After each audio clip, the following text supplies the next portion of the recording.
Continuar o nosso estudo de Êxodo, terminamos no capítulo 19, estamos entrando no 20, um ponto importantíssimo, né, do livro de Êxodo.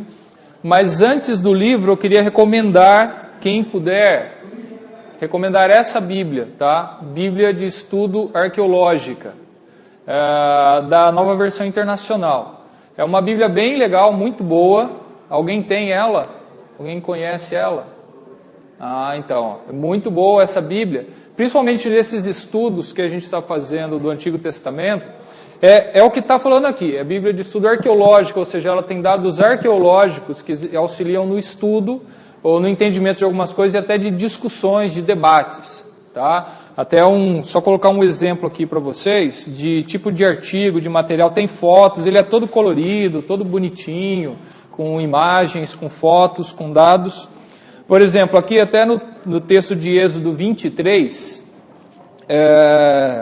falando sobre os rituais que são colocados no Êxodo, e principalmente em Levítico, eles vão dar um pequeno artigo aqui.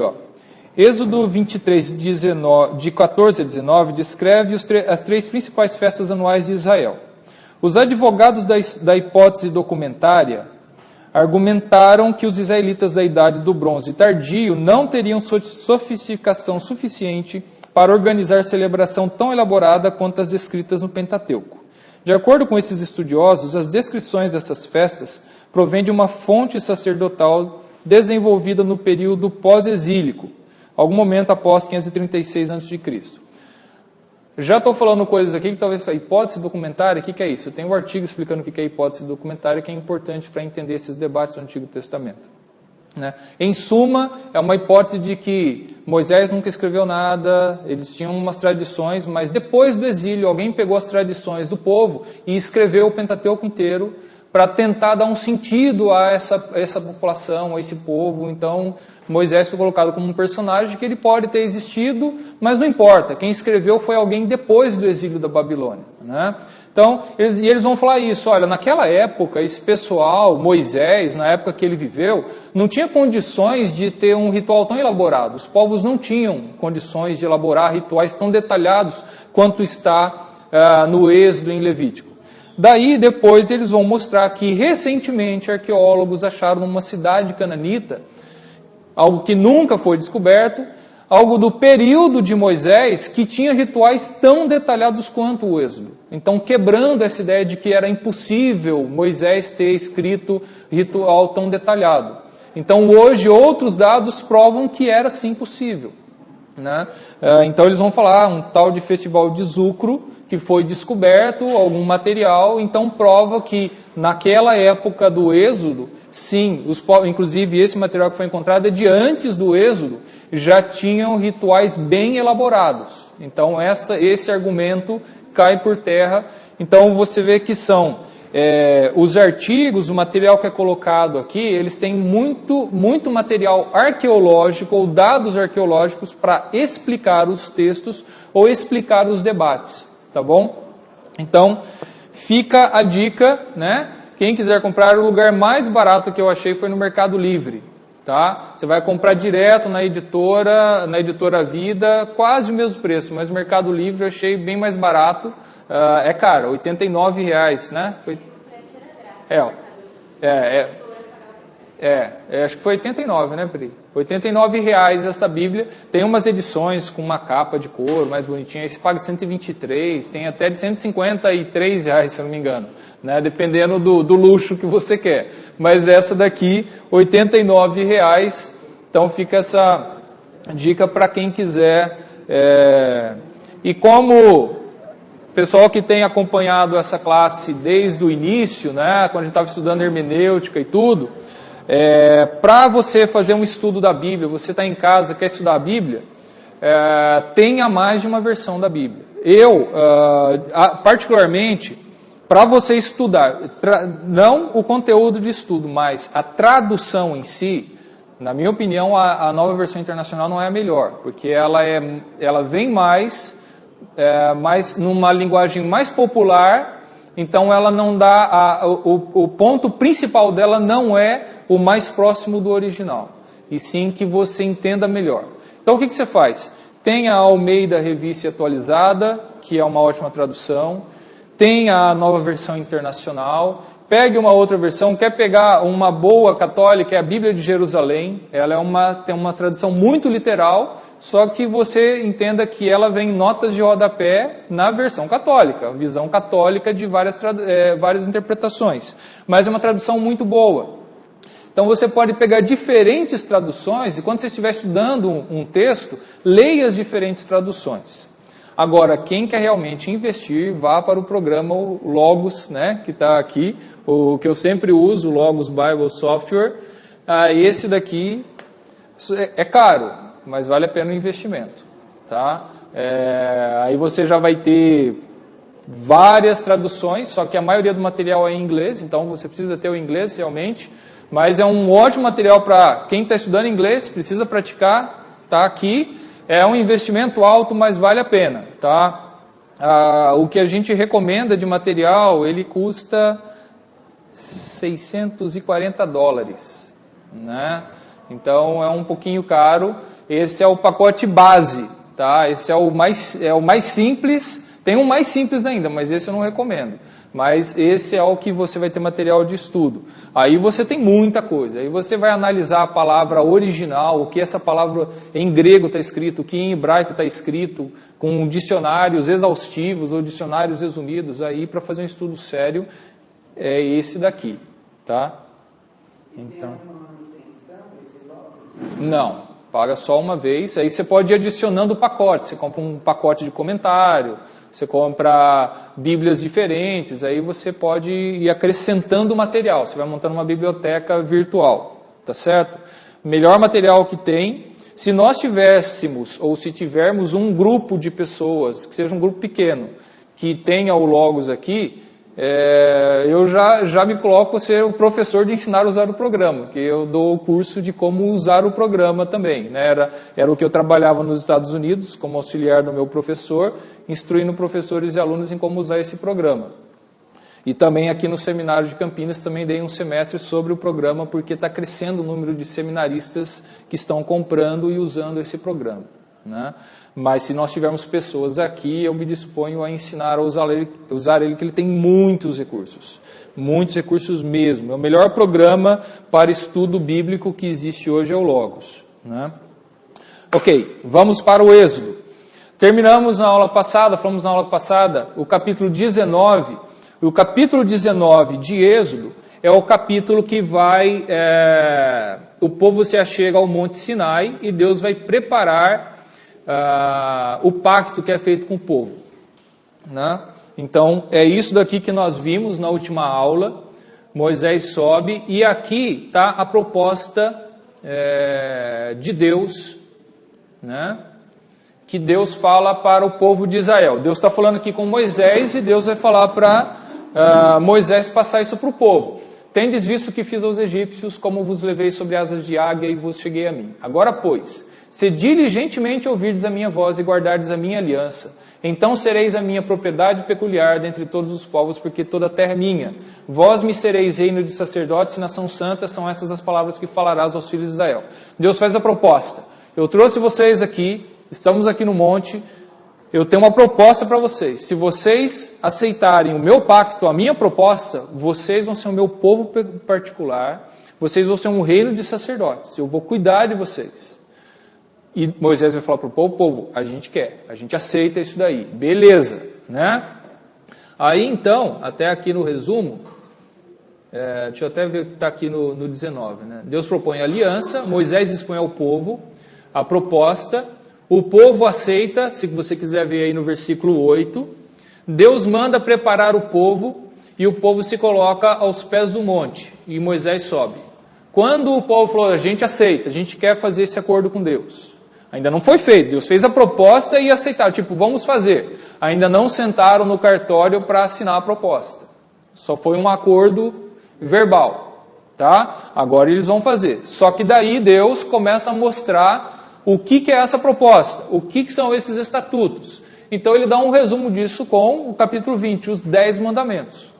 Os 10 mandamentos é o resumo do que é essa aliança, tá? Então entra o capítulo 20 nós temos os 10 mandamentos.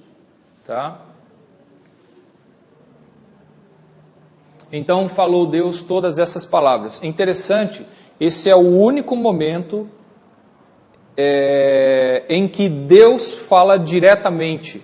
Porque todas as vezes, então falou Deus todas essas palavras. Em todos os outros textos está, Deus falou com Moisés e Moisés proferiu essas palavras. E Moisés fala. Os 10 mandamentos é o único momento em que Deus fala direto, vamos supor, na narrativa, né? Então falou Deus todas essas palavras. Eu sou o Senhor teu Deus, e aí vai começar, né? Que te tirei da terra do Egito, da casa de servidão. E começam os mandamentos. O primeiro mandamento, não vai ter outro Deus diante de mim. O segundo, não faça para ti imagem de escultura. O terceiro, não tomarás o nome do Senhor teu Deus em vão. O quarto, guardar o sábado, né? O quinto, honrar pai e mãe.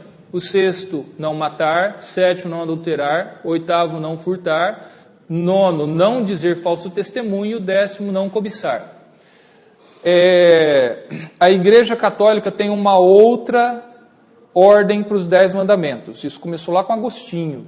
Tá? Por quê?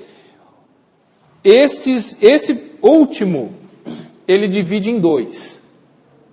O que ele faz? Não cobiçar é uma coisa, as coisas do teu próximo. Outra coisa, não cobiçar a mulher e as outras coisas. E eles vão dizer que são conotações diferentes. E aí eles, então abriram 11 mandamentos, porque os 2 primeiros eles juntam em um só. Não ter outros deuses e não fazer imagens é uma coisa só, não ter outros deuses. Então essa é a forma que a Igreja Católica divide os 10 mandamentos e existe essa divergência. Tá?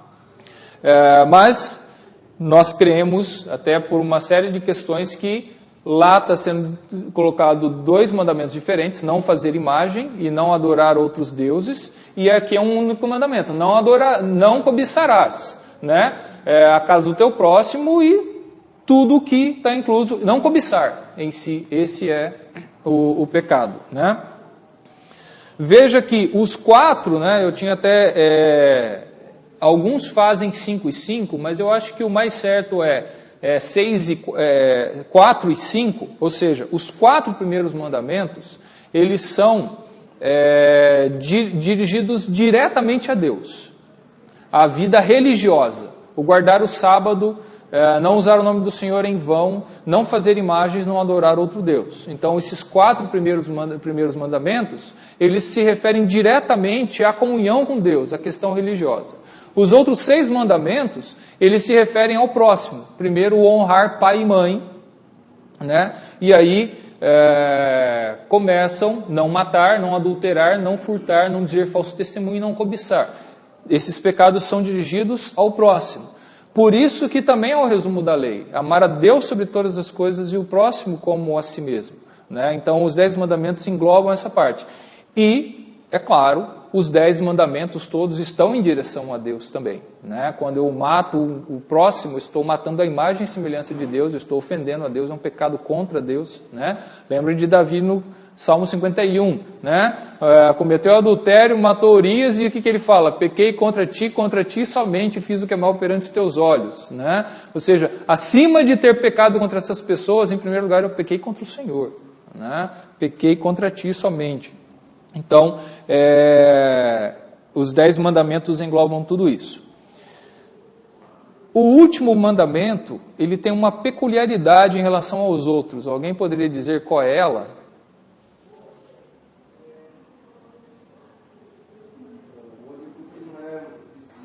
Não é visível e não é externo. O único que não é exterior. Roubar, você tem que tomar uma ação. Matar, né? Você tem que tomar uma ação. Cobiçar é aqui dentro. É o pecado que você pode fazer sem ninguém saber. E é interessante, inclusive isso existe um debate sobre se foi... Paulo está falando isso diretamente quando ele fala da cobiça lá em Romanos, acho que capítulo 7, né? Que ele fala, eu não teria conhecido o pecado se a lei não dissesse, não cobiçarás. E alguns falam, não, ele está usando como exemplo o 10º mandamento. Outros, não, é intencional, porque aí Paulo ele vai chegar e falar assim, bom, eu faço o primeiro mandamento, só adoro Yahvé, eu não faço imagens, eu guardo o sábado, eu não uso o nome do Senhor em vão, eu honro pai e mãe, eu não mato, eu não roubo, eu não adultero, eu não faço nada disso. Chega no 10º, mas eu não adultero, mas eu fico olhando. Eu não roubo, mas se eu pudesse, eu pegava se ninguém estivesse olhando. Então, o 10º mandamento, eu vi que eu não consigo. Então, o 10º mandamento, ele é algo totalmente pessoal, vamos supor. E de certa forma, é assim, o 10º mandamento, já os 4 primeiros, eles estão em relação a Deus. Os outros, os 4 próximos, os 5 próximos em relação ao próximo. O 10º está, de certa forma, em relação a você mesmo. É você e Deus, né? Então, você tem o 10º mandamento, essa questão aí, que é colocado, a cobiça, né? O desejar. Então, vamos adiante. Tudo bem. Agora, olha só o que acontece nessa parte aqui, no capítulo 20, do 18 ao 21. Acontece o seguinte, o povo ficou abismado com o espetáculo lá, né? Todo o povo presenciou os trovões, os relâmpagos, o clangor de trombeta, o monte fumegante, o povo observando se estremeceu e ficou de longe. Disseram a Moisés, fala-nos tu e te ouviremos, porém não fale Deus conosco para que não morramos. O povo estava com medo de Deus, falou assim, Moisés, a gente está com medo de Deus. Fica você lá como intermediário para nós entre Deus. Existe, eu não sei se é uma tradição judaica, eu não estou lembrado de onde fala isso, mas parece que é esse momento que alguns vão querer falar assim, o povo está rejeitando ter comunhão com Deus, né? O povo não está querendo ter intimidade com Deus e coloca sempre um intermediário, quando eles deveriam ser esse reino de sacerdotes, ter comunhão direta com Deus. Mas isso é uma especulação, eu não sei, nem lembro exatamente de onde eu ouvi essa informação, eu achando eu passo para vocês, né? E aí a gente vai ver, deixa eu ver aqui até no resumo, né? Começa uma série de leis aqui no... O pessoal está mandando mensagem aqui, deixa eu tirar que esse vibra aqui, vai fazer barulho daqui a pouco. Pronto. Você vê no 23, você vai ver uma série de leis sendo aparecendo agora no capítulo 23.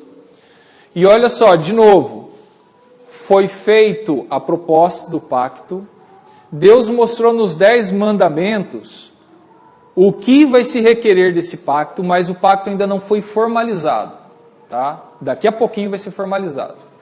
No 23, depois dos 10 mandamentos, Deus agora está mostrando, eu falei 23, a gente ainda não foi para os outros ali, né? Para o 21, 22, mas do 21 ao 23, algumas leis vão ser apresentadas, parece como um resumão do que vai vir pela frente mais detalhado, mas 21 de 1 a 11, leis sobre servos, do 12 ao 36, leis sobre violência, aí o capítulo 22, leis sobre propriedades, algumas leis civis e religiosas, né? Então você tem alguns exemplos aí de leis.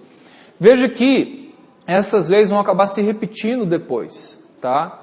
Em Levítico, algumas leis. Então parece que é mostrado como um resumo. Capítulo 23, tem uma série de coisas, testemunho falso e injúria, contra a corrupção dos juízes, não oprimir o forasteiro, pois já foram assim no Egito. Então Deus vai dar, né, uma justificativa. Vocês não vão oprimir quem é estrangeiro entre vocês, vocês já foram estrangeiros, vocês sabem a dificuldade que é isso, né?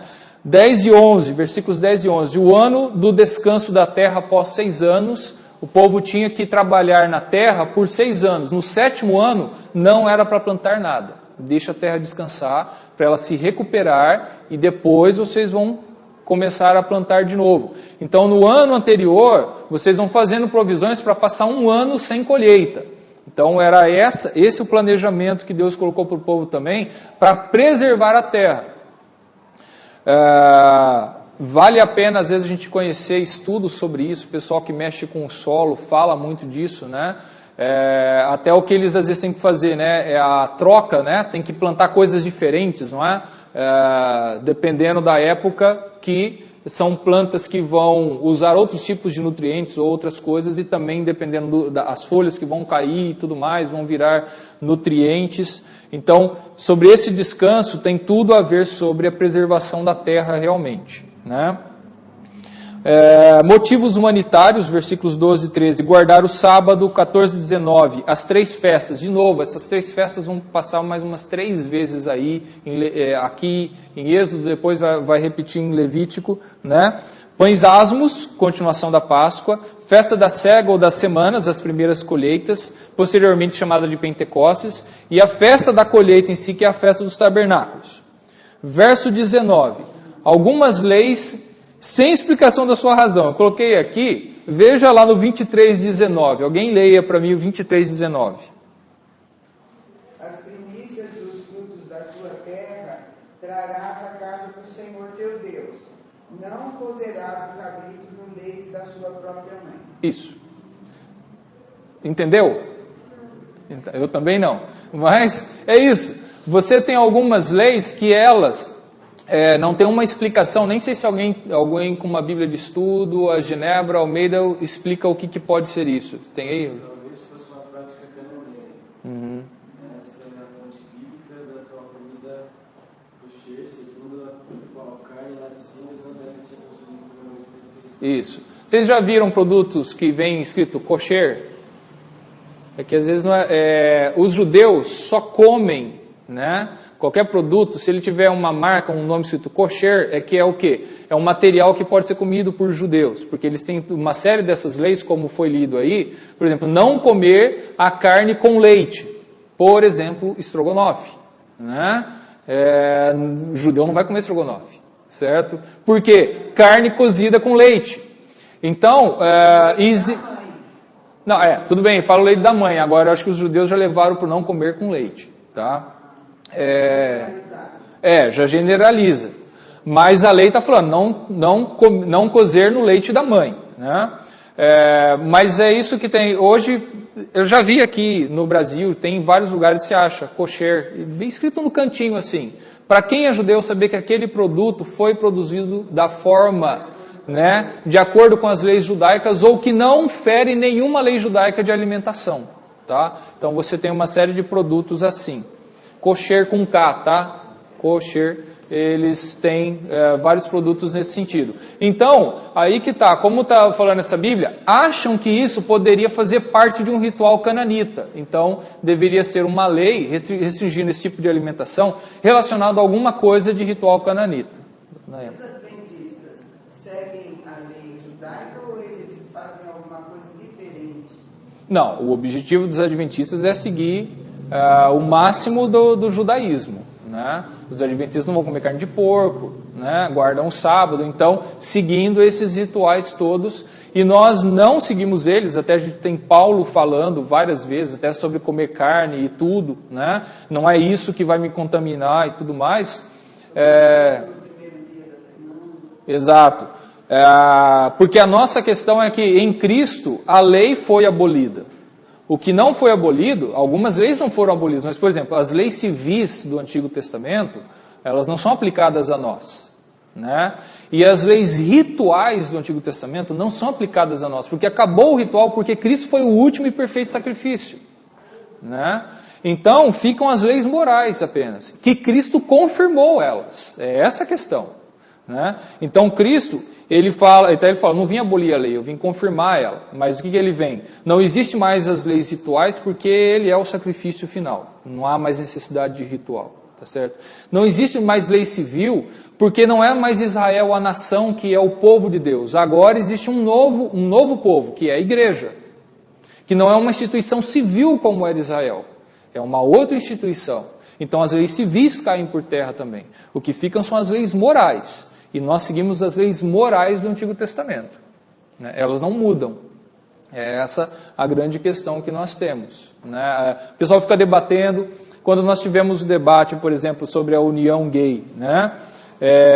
Até acabei debatendo com algumas pessoas na internet, tudo, ficam, Então se a Bíblia condena, né, a homossexualidade, por que vocês não apedrejam os adúlteros também? Por que vocês não fazem o que o Antigo Testamento fala? E o pessoal tá distorcendo as coisas. Até foi bem interessante, porque quando eu vi isso, eu comecei a fazer algumas pesquisas, e é engraçado que a palavra usada lá para homossexualidade, né, para homem dormindo com homem, fala que é abominação ao Senhor. Eu busquei essa palavra abominação, essa palavra abominação é usada só em questões morais. E só existe um único versículo que não usa essa palavra abominação para uma questão moral, fala de uma questão religiosa, que é sobre a adoração de um Deus. Do resto, é só falando sobre a relação homossexual ou de algumas outras abominações morais, né? Então eu peguei a lista dos termos. Então esse termo abominação não é usado em leis civis, não é usado em leis religiosas, ela é usada nessas questões morais apenas, né? Até coloquei para o cara que estava debatendo comigo, que queria falar, então a Bíblia, tudo. Daí eu falei assim, não é assim, né? Então é importante nós entendermos essa diferença, né? Vamos caminhar aí. Eu estava falando aqui no capítulo 23, algumas leis sem explicação da sua razão. Versículos 20 a 33, Deus promete a posse da terra e adverte quanto a se manterem fiéis ao Senhor.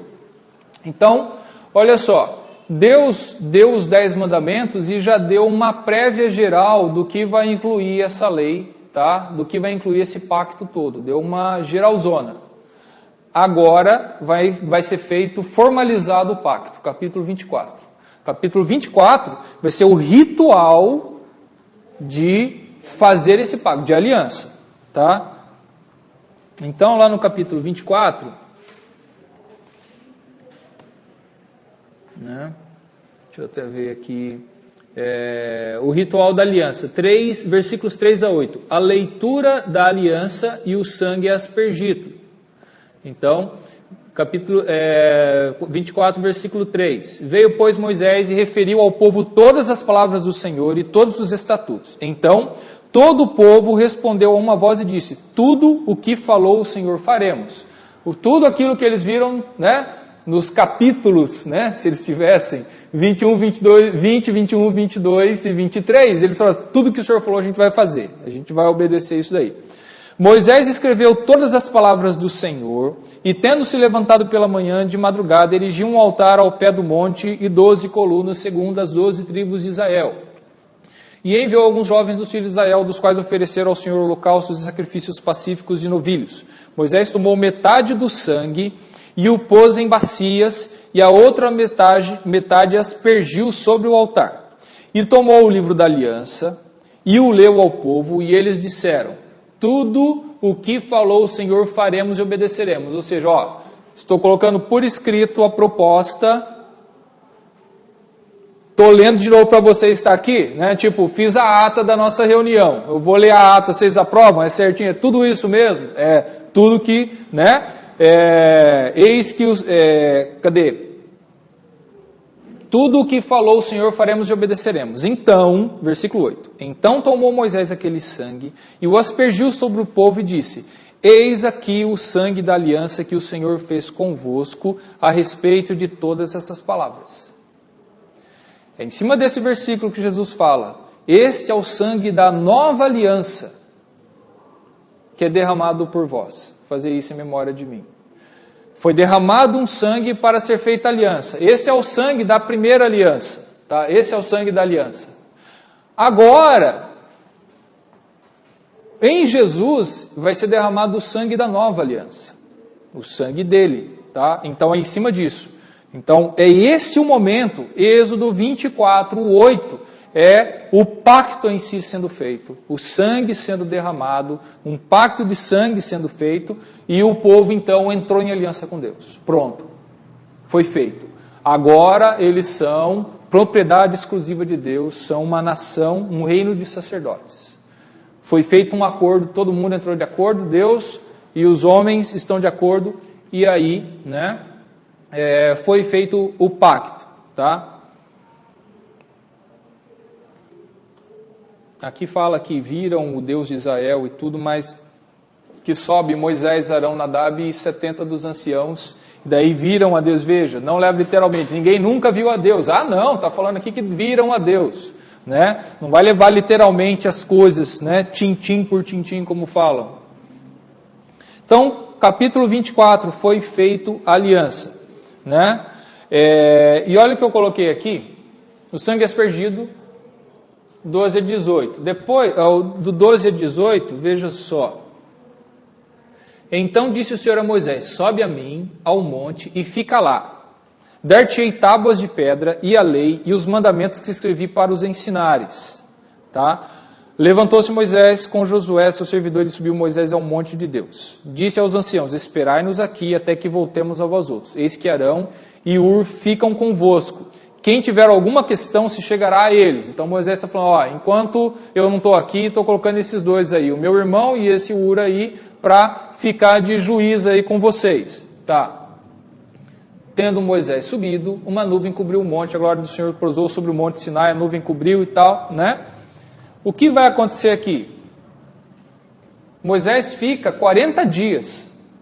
Agora que ele sobe e deixa o Arão lá embaixo com o Ur e o pessoal, fica aqui, ele vai ficar 40 dias. Nesses 40 dias, Deus vai instruir ele o texto dos próximos capítulos, tá? Que vai até o capítulo 32. Então vai do 24, aí o 25, 26, 27, 28, 29, 30, 31.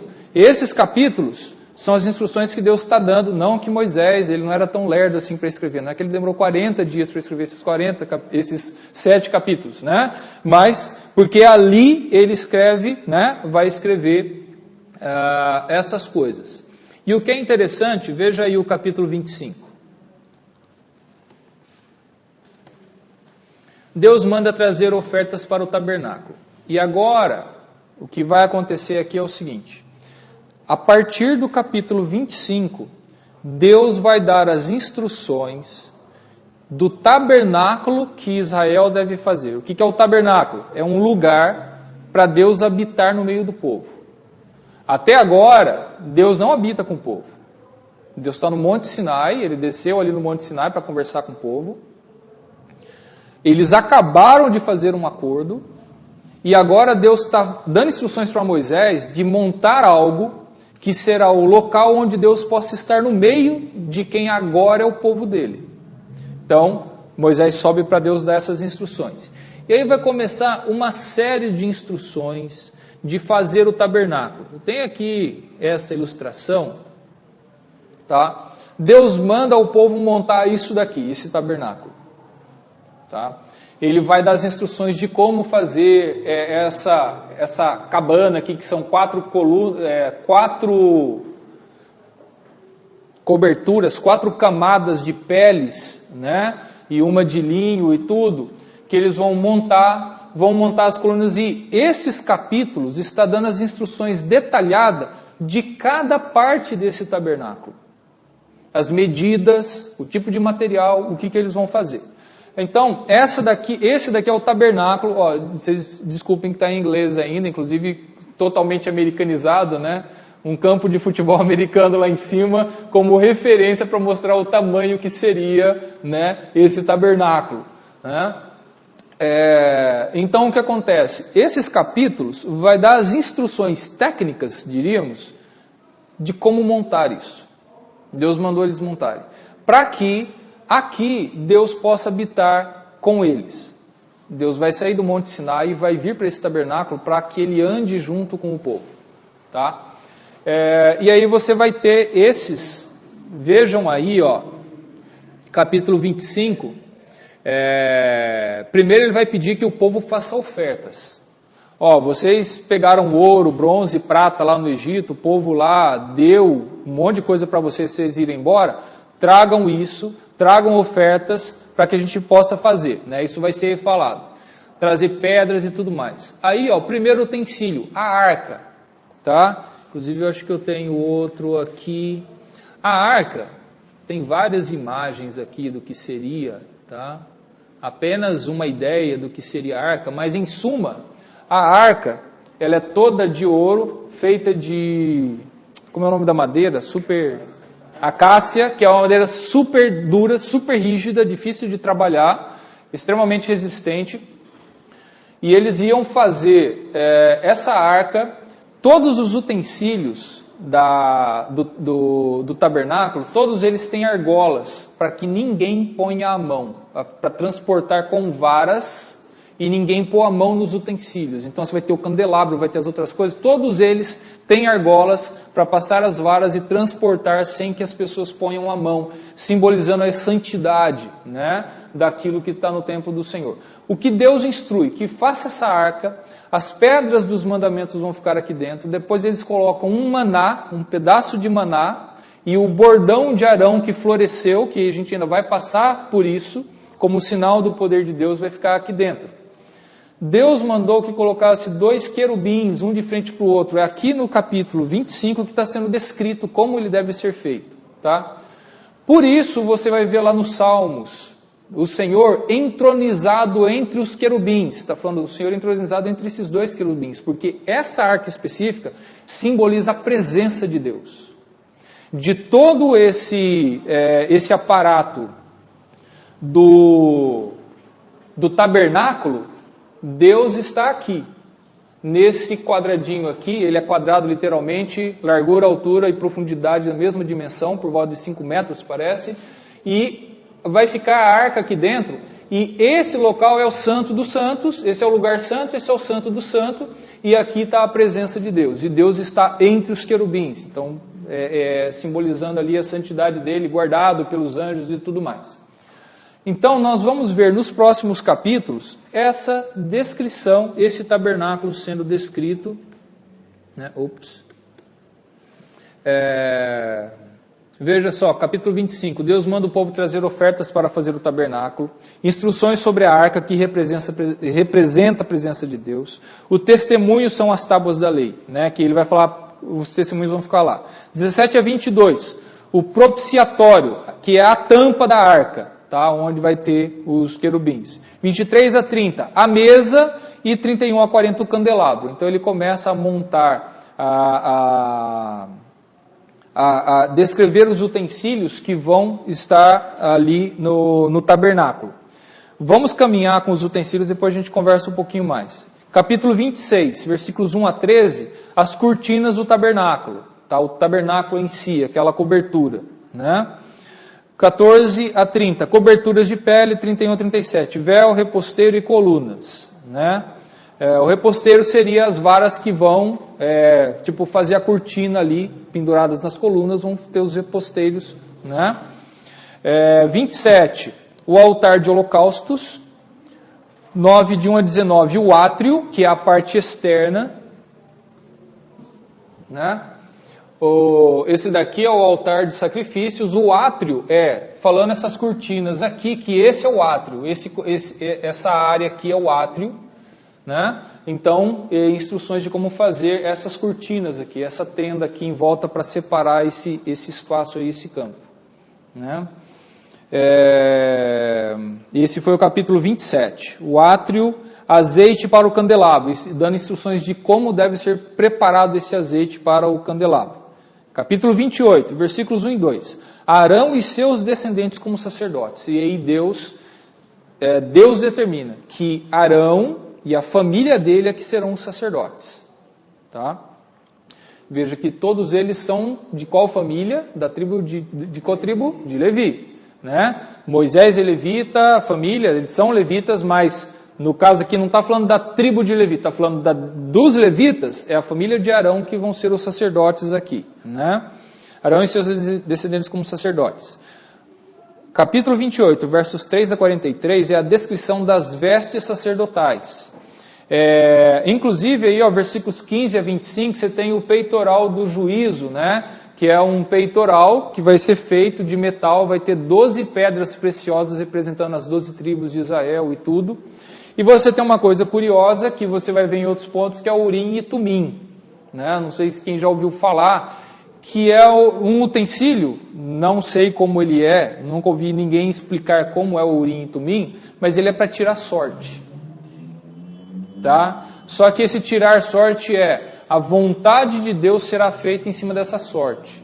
né? Então, uma coisa que parece estranho para a gente hoje, mas como assim tirar sorte? Era assim, né? Inclusive, até você vê nos textos, né? Às vezes, quando viu lá a casa a família de Acã, né? A sorte caiu sobre a família de Acã. Quando você vai ver a escolha do rei Saul, vai falar assim, quem é esse, quem é aquele que o Senhor chama? A sorte caiu sobre a família de tal. Então, eles vão falando desse sentido.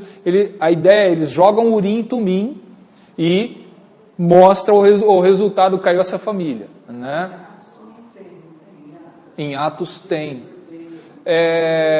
Porque vai falar o seguinte, na escolha do... E agora eu fiquei na dúvida, eu acho que é na escolha do substituto de Judas. E eles vão falar, a sorte caiu sobre, vai usar o mesmo termo. Agora, teoricamente, eles não usaram Urim e Tumim, teoricamente, que eles não teriam em mão o Urim e Tumim, que era um utensílio único ali do templo. Talvez tenha virado uma terminologia, ou eles tinham uma outra forma de fazer sorteio, vai ver, eles tinham um dadinho lá, né? Então, guardem, né? Mais uma das heresias do pastor Nielsen, né? Coletânea, né? Urim e Tumim, capítulo 28. Capítulo 29, sacrifício e as cerimônias de consagração. E o final do 29, ofertas contínuas, tá? Capítulo 30, o altar do incenso, censo e pagamento de resgate por si mesmo, bacia de bronze, óleo da unção e o incenso, tá? Capítulo 31, Deus habilita vários homens para produzir os utensílios. Então foram descritos os utensílios, Deus agora dá capacitação para vários homens para que eles possam fazer esses utensílios. Guardar o sábado, pois é sinal da aliança. É interessante que às vezes parece quebrado isso. Vem algumas palavras, tipo, mas estava falando do tabernáculo e vem uma lei sobre o sábado, sobre guardar o sábado. Às vezes parece um material desconexo, e você não tem uma explicação do porquê, uma organização, mas o material está ali, né? Verso 18, ao acabar de dar todas essas instruções, Deus dá as 2 tábuas do testemunho escritas pelo dedo de Deus. Veja lá, 31, 18.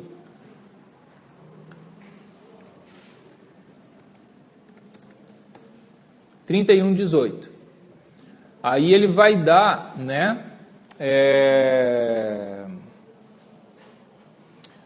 Eu acho até, talvez até, né, falando aqui de guardar o sábado e falando que é um sinal da aliança, porque está terminando aqui esse bloco, terminando essa parte da descrição do tabernáculo, do que deve ser feito. E aí tem esse resumo, né? E tendo acabado de falar com ele no Monte Sinai, deu a Moisés as 2 tábuas do testemunho, tábuas de pedra, escritas pelo dedo de Deus. Veja que é algo bem, tipo assim, foi Deus que produziu essas tábuas. Aguentem um pouquinho mais, já tocou a campainha, mas a gente vai ver o 32, que é outro ponto crucial da história, tá? Deixa eu só mostrar aqui naquele... Cadê eu fiz? Ah não, está aqui no PDF mesmo. Deixa eu só subir aqui no PDF. Lembra aquele gráfico que eu montei? Está aqui onde a gente está caminhando. Ó. Os 10 mandamentos, o capítulo 24, o ritual... Aqui todas as instruções do tabernáculo, agora vem o grande drama do capítulo 32, o bezerro de ouro, tá? É isso que está acontecendo aqui na história. E a gente conhece a história então, né? Do bezerro de ouro. Olha só, mas vendo o povo que Moisés tardava em descer do monte, acercou-se de Arão e lhe disse, levanta-te, faze-nos deuses que vão diante de nós, pois quanto a este Moisés, o homem que nos tirou do Egito, não sabemos o que lhe terá sucedido. Disse-lhes Arão, tirai as argolas de ouro das orelhas das vossas mulheres, vossos filhos e vossas filhas, e trazei-mas, né? Segundo esse texto, parece que o homem também usava argola, né? Vossos filhos e vossas filhas. Então todo o povo tirou das orelhas as argolas e as trouxe a Arão. Este, recebendo-as das suas mãos, trabalhou o ouro com um buril e fez dele um bezerro fundido. Você vai ver lá na frente, quando Moisés conversar com Arão, a forma que o Arão explica como que saiu o bezerro de ouro. Aqui está falando que ele trabalhou, né, Que Arão falou assim, o povo me deu, eu joguei no fogo e saiu esse bezerro aí, de jeito. A resposta dele é assim, né? Então o texto, né? Ele trabalhou o ouro com buril e fez dele um bezerro fundido. Então disseram esses, ó Israel, são esses, ó Israel, os teus deuses que te tiraram da terra do Egito. Arão, vendo isso, edificou um altar diante dele e, apregoando, disse, amanhã será festa a Yahvé.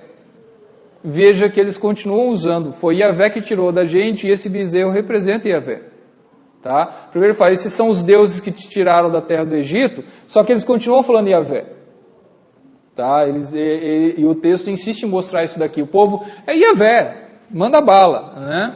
No dia seguinte, madrugaram e ofereceram holocaustos, olha só. E trouxeram ofertas pacíficas e o povo assentou-se para comer e beber, levantou-se para divertir-se. Então disse o Senhor a Moisés, vai, desce, porque o teu povo que fizeste sair do Egito se corrompeu. Né? E depressa se desviou do caminho que lhe havia eu ordenado.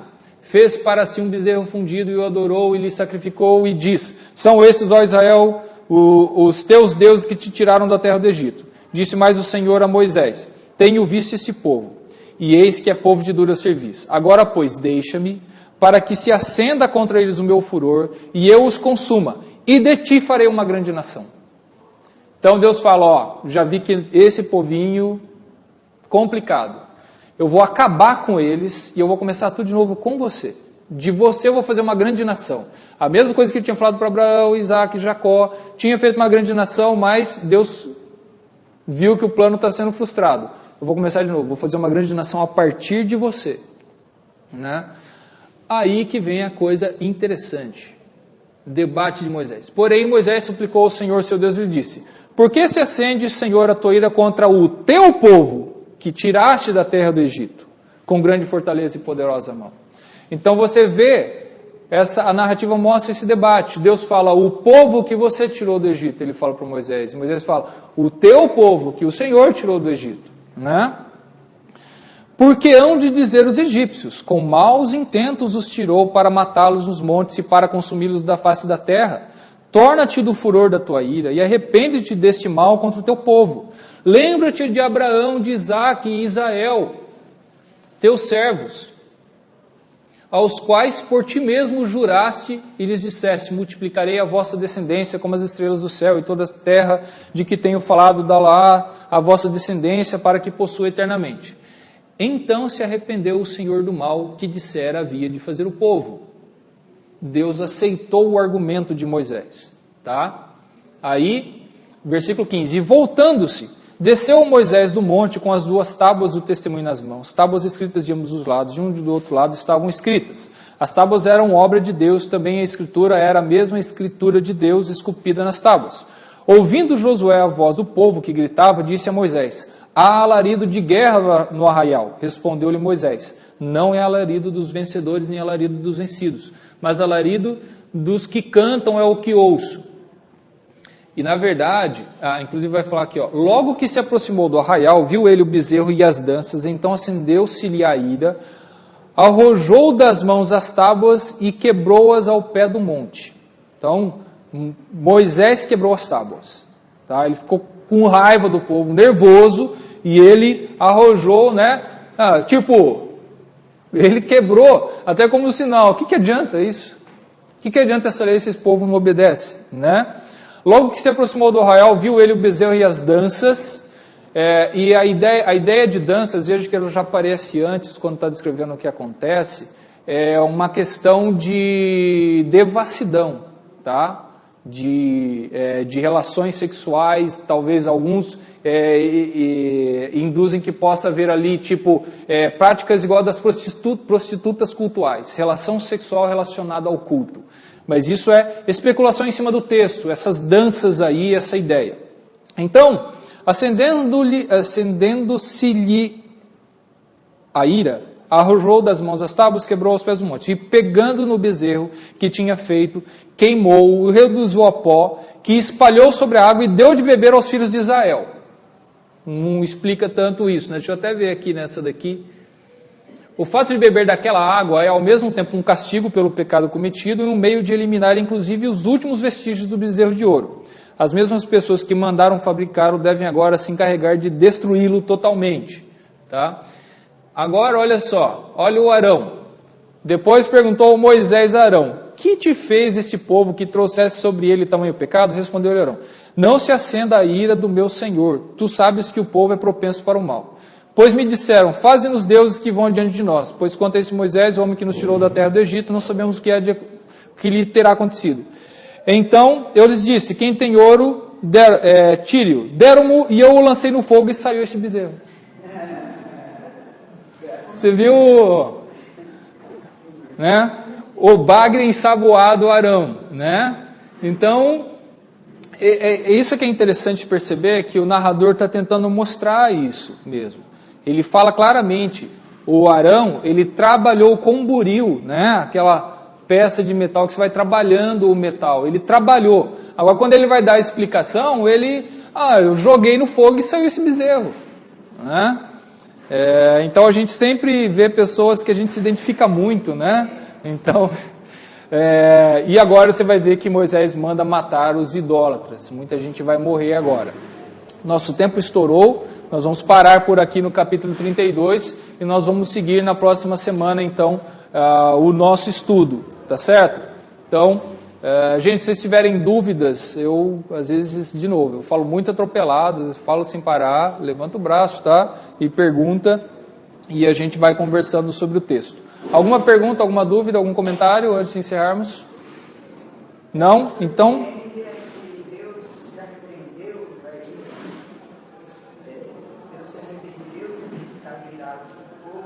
Então, mas... mas veja o seguinte...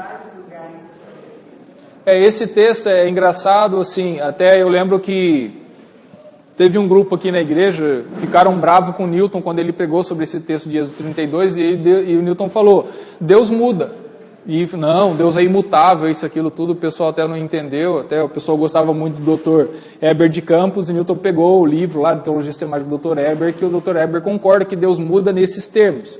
Mas veja o seguinte, Deus tem os planos dele, tem os planos eternos dele, e às vezes a gente não entende esses textos, mas ele mostra o quanto Deus, ele é um Deus pessoal e que ele quer dialogar com você.